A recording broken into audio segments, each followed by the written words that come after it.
നമസ്കാരം, ഞാൻ Anju. Healthy ബൈറ്റ്സിൻ്റെ Vishu special എപ്പിസോഡിലേക്ക് ഏവർക്കും സ്വാഗതം. എല്ലാവരും സുഖമായിട്ടിരിക്കുന്നു എന്ന് വിശ്വസിക്കുന്നു. അപ്പോൾ നമ്മൾ വീട്ടിലിരുന്ന് വിഷു ആഘോഷിക്കാൻ പോകുന്ന ഈ സമയത്ത് നമുക്ക് വീട്ടിൽ തന്നെ വളരെ എളുപ്പത്തിൽ ഉണ്ടാക്കാൻ പറ്റുന്ന ഒരു സ്വാദിഷ്ടമായ മാമ്പഴ പ്രഥമൻ്റെ റെസിപ്പിയുമായിട്ടാണ് ഇന്ന് ഞാനിവിടെ വന്നിരിക്കുന്നത്. അപ്പോൾ നമുക്ക് ഈ മാമ്പഴ പ്രഥമൻ എങ്ങനെ ഉണ്ടാക്കുന്നതെന്ന് നോക്കാം.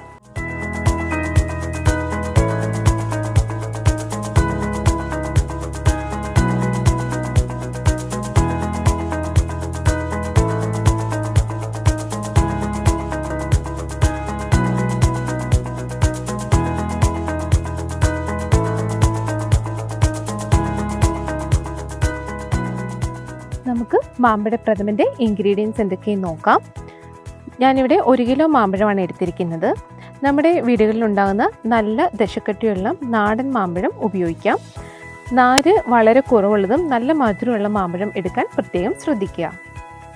പിന്നെ ഞാനിവിടെ എടുത്തിരിക്കുന്നത് 1.5 മുറി തേങ്ങയുടെ 2ാം പാലാണ്. ഈ 2ാം പാൽ എടുത്തിരിക്കുന്ന 2 ഗ്ലാസ് വെള്ളം ഉപയോഗിച്ചിട്ടാണ്. അതുപോലെ തന്നെ ആ 1.5 മുറി തേങ്ങയുടെ 3/4 ഗ്ലാസ് വെള്ളം ഒഴിച്ചിട്ട് 1ാം പാലും എടുത്തിട്ടുണ്ട്. പിന്നെ 2 ടേബിൾ സ്പൂൺ നെയ്യാണ് ഇവിടെ എടുത്തിരിക്കുന്നത്.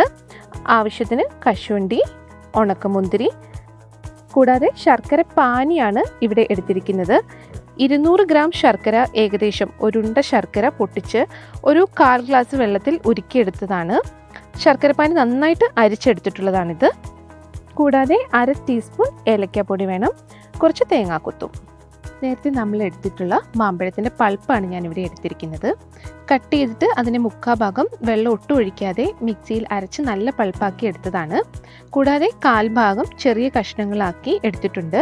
പ്രഥമനൊക്കെ കഴിക്കുമ്പം കുറച്ച് കടിക്കാൻ വേണമെന്ന് ആഗ്രഹമുള്ളവർക്ക് മാമ്പഴം ഇതുപോലെ ചെറിയ കഷ്ണങ്ങളാക്കി ഇടാം.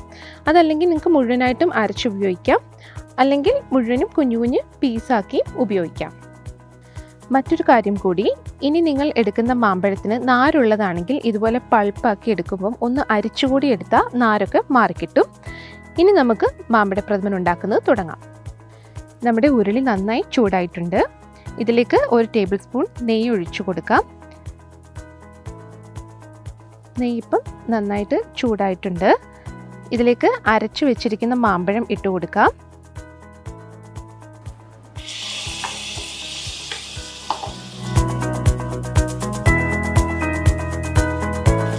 കൂടാതെ കഷ്ണങ്ങളാക്കി വെച്ചിട്ടുള്ള മാമ്പഴം കൂടി ചേർത്ത് കൊടുക്കാം. ഇനി നമുക്കിത് നെയ്യിലിട്ട് നന്നായിട്ടൊന്ന് വരട്ടിയെടുക്കാം.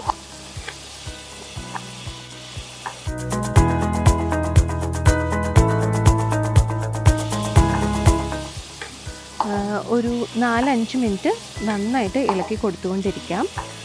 ഉരുളിയുടെ അടിയിൽ പിടിക്കാതെ നന്നായിട്ട് ഇളക്കി കൊടുക്കാം.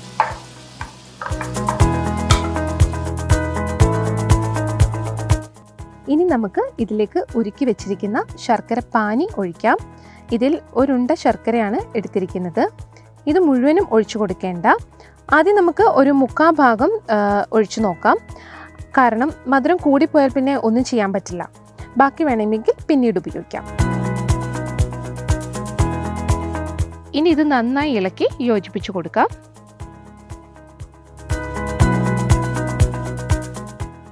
നമ്മൾ ശർക്കര ഇങ്ങനെ പാനിയാക്കി എടുക്കുമ്പം വളരെ കുറച്ച് വെള്ളം ഒഴിച്ച് ഒന്ന് ഉരുക്കിയെടുത്താൽ മതി. ഒരുപാട് വറ്റിച്ചെടുക്കേണ്ട ആവശ്യമില്ല. കാരണം വറ്റിച്ച് എടുത്താൽ മാമ്പഴം അതിൽ കിടന്ന് വേവാനുള്ള സമയം കിട്ടില്ല. അതുകൊണ്ട് ജസ്റ്റ് ശർക്കര കുറച്ച് വെള്ളം ഒഴിച്ച് ഒന്ന് അലിയിച്ചെടുത്താൽ മതിയാവും. നമ്മുടെ മാമ്പഴം നന്നായിട്ടൊന്ന് വേവണം. ഇടയ്ക്കിടയ്ക്ക് നന്നായി ഇളക്കി കൊടുക്കണം, ശർക്കര നല്ലതുപോലെ കുറുകുന്നത് വരെ.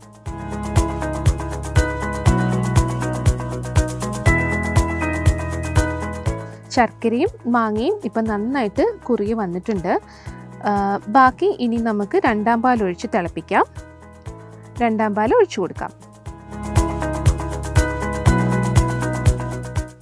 ഇനി നമുക്ക് നന്നായിട്ടൊന്ന് ഇളക്കി യോജിപ്പിക്കാം.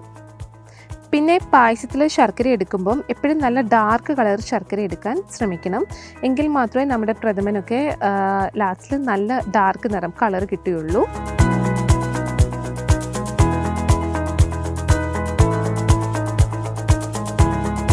ഇപ്പം 2ാം പാൽ ഒഴിച്ചിട്ട് നന്നായി തിളച്ച് തുടങ്ങിയിട്ടുണ്ട്. നല്ലതുപോലെ ഇളക്കി കൊടുക്കാം. നമ്മുടെ മാമ്പഴത്തിൻ്റെ കുഞ്ഞു കഷ്ണങ്ങളൊക്കെ ഇതിൽ കിടന്ന് നല്ലതുപോലെ വേവുന്നുണ്ട്.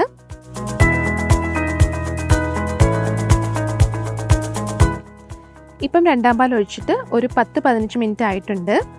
ഇനിയും കുറച്ചുകൂടി തിളച്ച് കുറുകാനുണ്ട്. മധുരം കുറച്ചുകൂടി വേണമെന്ന് തോന്നുന്നു. ബാക്കി ശർക്കരപ്പാനി കൂടി നമുക്കിതിലേക്ക് ഒഴിച്ചു കൊടുക്കാം.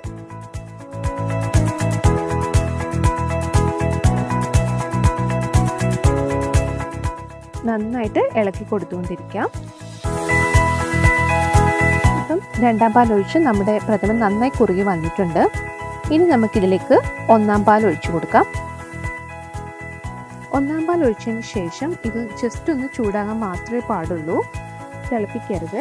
സ്റ്റൗ ഇനി ഓഫ് ചെയ്യാം. നന്നായിട്ടൊന്ന് ഇളക്കി യോജിപ്പിക്കാം.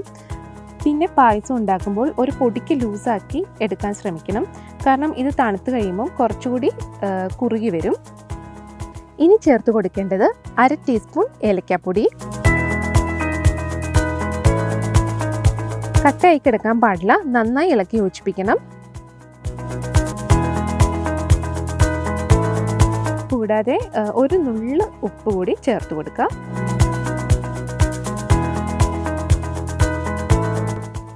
നെയ്യ് 1 ടേബിൾ സ്പൂൺ. പിന്നെ നെയ്യിൽ വറുത്ത് വെച്ചിരിക്കുന്ന കുറച്ച് കശുവണ്ടി, ഉണക്കമുന്തിരി, തേങ്ങാക്കൊത്തു കൂടി ചേർക്കാം. ഇതെല്ലാം സ്റ്റൗ ഓഫ് ചെയ്തതിന് ശേഷമാണ്.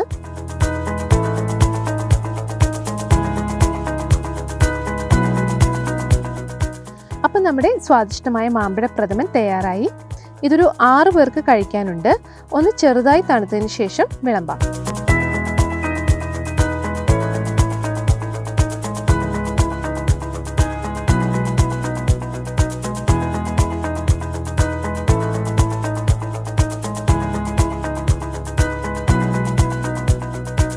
എല്ലാവർക്കും ഈ മാമ്പഴ പ്രഥമൻ ഉണ്ടാക്കുന്നത് മനസ്സിലായി എന്ന് വിശ്വസിക്കുന്നു. ഏവർക്കും ഐശ്വര്യത്തിൻ്റെയും പ്രാർത്ഥനയുടെയും സമ്പൽ സമൃദ്ധിയുടെയും ഒരു വിഷു ഈസ്റ്റർ ആശംസകൾ നേരുന്നു. ഹെൽത്തി ബൈറ്റ്സിൻ്റെ ഈ എപ്പിസോഡ് ഇവിടെ പൂർണ്ണമാകുന്നു. ഏവർക്കും നന്ദി, നമസ്കാരം.